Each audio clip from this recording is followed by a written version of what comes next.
Next thing, we are going to look at valve operating mechanisms.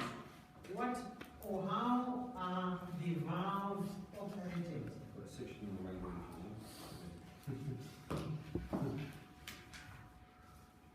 language. Right, so valve operating mechanisms are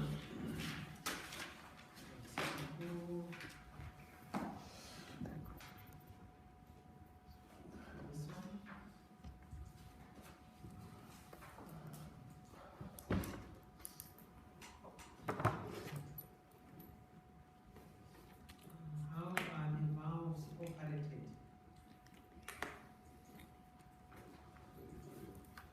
Right, valve operating mechanisms.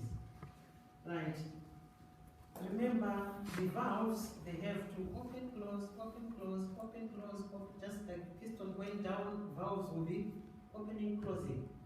What opens and closes the valves? So we have different setups, right? That setup there, we call it an overhead valve. The camshaft is on the side. Can we see the camshaft? That one. So we have our piston, our connecting rod, our crankshaft there. Then we have the camshaft. Right. On the camshaft, remember the camshaft has got these lobes, right? So this is the camshaft, right? On the camshaft sits what are called cam followers, which is a small bucket like this, which is cylindrical and hollow. So we call that a cam follower or a valve lifter. Inside the valve lifter, we have a push rod, which is that. Can we see that? Right, so what happens is, when the camshaft is rotating, remember we said the camshaft is always turning, right? When this lobe or the tip of the cam lobe is on the cam follower, like this, when the tip, when the tip is on the cam follower,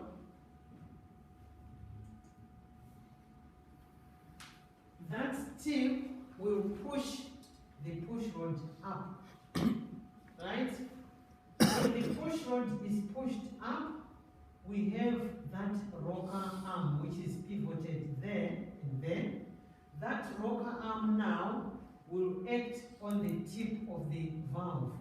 Remember, I showed you the tip of the valve, which is that. That is the rocker arm, right? So the push rod from down there, can I see the wall? Right, we'll push the rocker arm. Right, when the rocker arm is pushed, the rocker arm tip, because it is connected to the tip of the valve, it will compress this spring, then at the other end, open the valve. Can we see the mechanism? Push rod, we have the camshaft, the tip of the camshaft like this, pushes the push rod. When the push rod is pushed, it will push this, the tip of the rocker arm down. Because the tip of the rocker arm touches the tip of the valve, this spring will compress, then at this end, the valve will open. So we call that side camshaft. Modern engines now, they have what is known as overhead camshaft. The camshaft is at the top. When the lobe, the tip of the lobe is in contact there, pushes that valve to open. So the camshaft acts directly onto the valve. We do not have the rocker arms and whatever. Modern cars now, they use this setup overhead camshaft. Clear? side camshaft and an overhead cam. Right. I have anything more? What do you mean by modern cars? New cars. Like new cars? Yeah, obviously, like the Ford Escorts, they still use maybe the push rods, but modern cars, they use double. Less components, and then if you look at this one, more components, more work, like you need to set the valve clearances and so on, but modern valves, the camshaft acts directly on the valve and Do you use less components. shims in between on, Yes. on this one? Yeah. I'll show you the video for this one. I have it.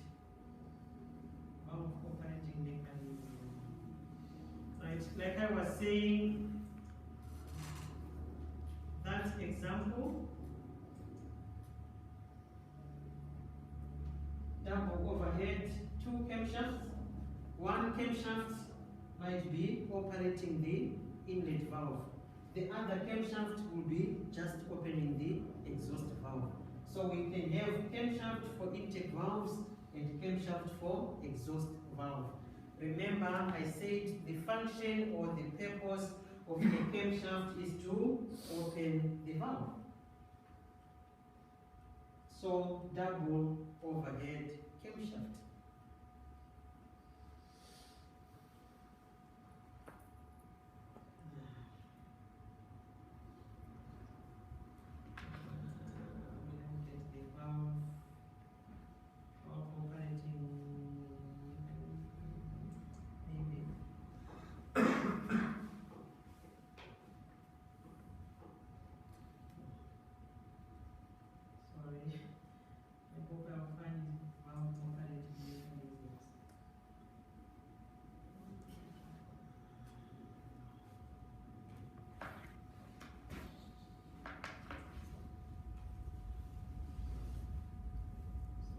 Sorry.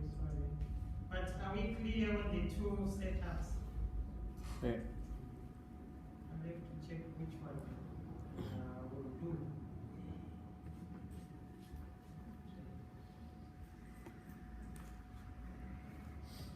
Not that one.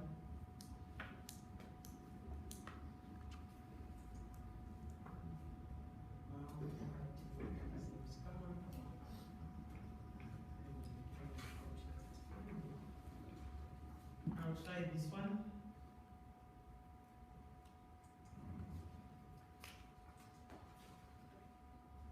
The cam lobe performs 3 jobs. It opens a valve at the proper time and gives it proper lift. It lets it stay open for a sufficient time. Then it lets it close at the proper time. Accurate valve timing is crucial. Valve timing can vary from engine to engine, as set out in manufacturer specifications in the valve timing diagram. It's not this one, it's another topic on valve timing. I don't know which video it is now.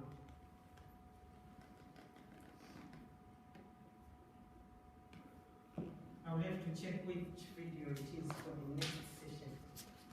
Are we clear on valve operating mechanisms?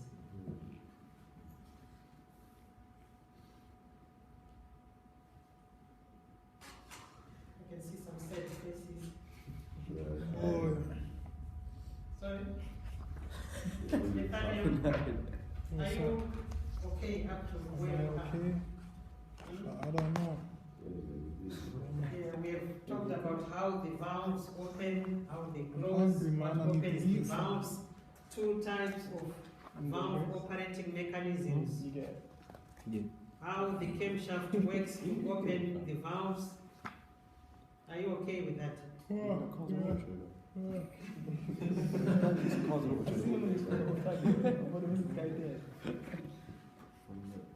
Right, can we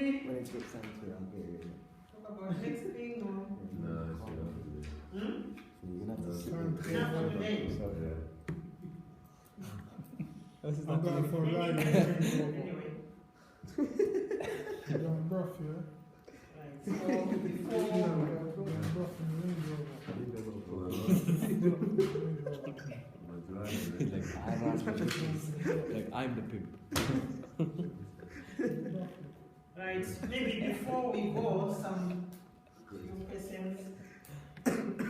Right, one is spark ignition engine. A spark plug is used to ignite the petrol. What happens in a diesel engine? Say that again, what was the question? I said in a petrol engine, a spark plug is used to ignite the fuel. What happens in a diesel engine? What ignites the fuel? Plug The it. lights. No, it's compression and heat. Compression and heat. The Compression and heat. yes, the heat produced when the air is compressed is the one which ignites the fuel. Diesel fuel. Right, in a petrol engine, Remember that already. air and fuel enters the cylinder during the induction stroke. What happens in a diesel engine? We talked about it last week. It's sprayed in, isn't it? At the end, it's like Yeah, I said in a petrol engine, during the induction stroke, petrol and air will go into the cylinder. What happens in a diesel engine? What goes in the cylinder? just air. Air only goes in the cylinder during the induction stroke. Right, another one. In a petrol engine, we talked about compression ratio. We said compression ratio of a petrol engine does not normally exceed 10 to 1. What is the compression ratio for diesel engines? 25 to 1. 16 to 1 up to 25 to 1. You can't remember? Right, then the last question.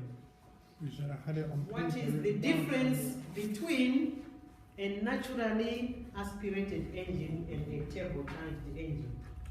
Turbo pushes more air into the. Turbocharged, the exhaust air goes back into it. It pushes more air into the thing when the induction thing. And naturally aspirated, what happens? The exhaust gas goes straight out. It breathes naturally. So turbocharged engine provides boost. During the induction stroke, we have more air go into the cylinder. More air, more petrol, more power. And torque. Okay? And what drives that turbocharger? The exhaust. My foot. The exhaust gases. So turbocharger will lose nothing. A supercharger is driven by the engine, the crankshaft. So a supercharger robs some of the engine power. So otherwise, a turbocharger uses nothing, it just uses exhaust gases. So you're gaining. Sorry? You're gaining if you got turbocharger. Yeah. Yes. Turbochargers, superchargers, they can be aftermarket. Yeah, You right. can buy it and install it on the car. It's not worth it. Right. Turbochargers have to cool the pressure. Sorry? Turbochargers have to cool the pressure. That's why turbos can come in have to come in with a certain amount of engine. Yes. They've got all that pressure to use it. Yeah. And that shaft using turbocharger can turn at speeds of 150,000 revs per minute. Turning the speed, yeah. Right, so I think Hey, with that Chris. we can call it an evening. Siobhan, Thank you. smoke Thank some. you. We carry on next week. Leave the gap for that. Yeah.